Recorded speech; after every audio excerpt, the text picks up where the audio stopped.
Oh, c'est dégoûtant! Mais qui a fait ça? Faut tout ramasser.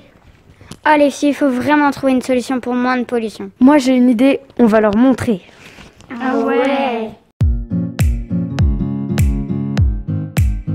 Des fruits abîmés. Donc au lieu de les jeter, je vais faire un smoothie. Pour faire ce smoothie, vous aurez besoin de fruits abîmés, de lait, d'un saladier, d'un couteau et d'un vélo smoothie. Donc vous coupez vos fruits. Après vous mettez donc tous les fruits, les bouts de fruits dedans. Et vous mettez un tout petit peu de lait.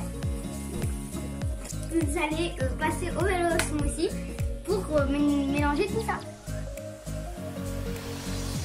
Et voilà, maintenant qu'on a les fruits, il n'y a plus qu'à mixer.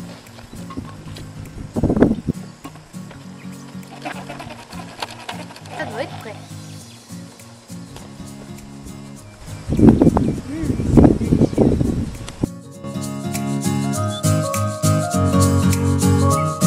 vous présente une petite vidéo pour réaliser un tawashi. J'ai coupé 7 bandes d'une couleur bleue et 6 bandes d'une couleur rose. Les bandes roses, je vais les mettre à l'endroit d'un clou, un premier clou, jusqu'à l'autre clou. Et je fais ça jusqu'au 6e. Et puis après les bleus, on va tourner la plaque. Et les bleus, on commence là, on passe un au-dessus et un en dessous. Jusqu'à la fin. Et on fait pareil avec une autre bande, mais l'inverse. On commence par mettre en bas, puis en haut,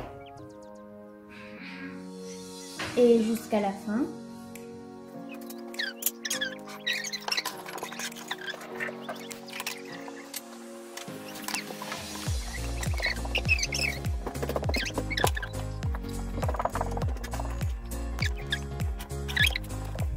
Maintenant, je vais prendre un bout, bleu ou rose, n'importe lequel.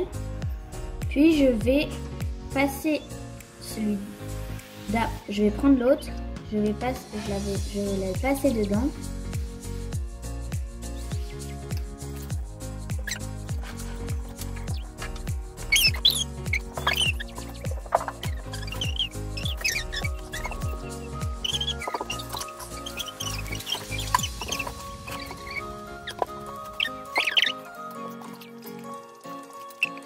Et maintenant j'ai une belle éponge.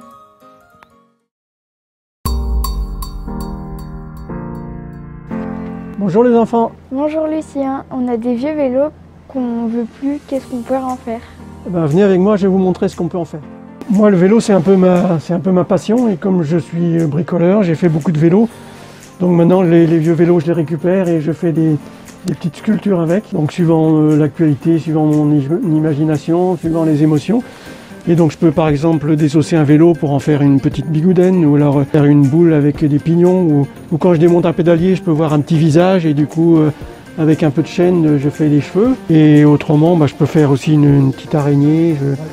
Après c'est en fonction des idées qui viennent et de ce qui me passe un peu par la tête. Mais je reste quand même aussi un bricoleur. Après, vous verrez que les sculptures que je fais sont assez différentes. Hein. Ça peut être figuratif, ça peut être abstrait. Tout dépend des pièces que j'ai, des vélos que j'ai. Et je les coupe, je les démonte.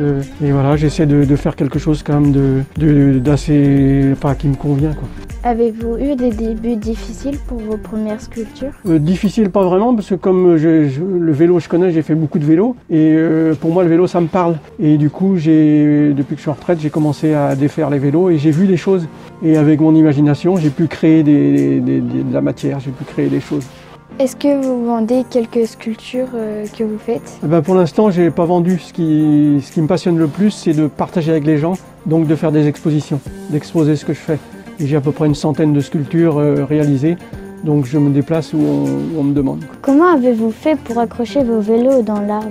L'arbre, je l'ai réalisé en 2 parties. La tête, je l'ai réalisée d'un côté et le pied d'un autre. Ça fait que c'était plus à ma portée pour mettre les vélos. sur la tête. Et une fois que j'ai fini la tête et fini le tronc, j'ai demandé à un copain qui a un télescopique, un gros tracteur, pour mettre la tête sur le pied de l'arbre.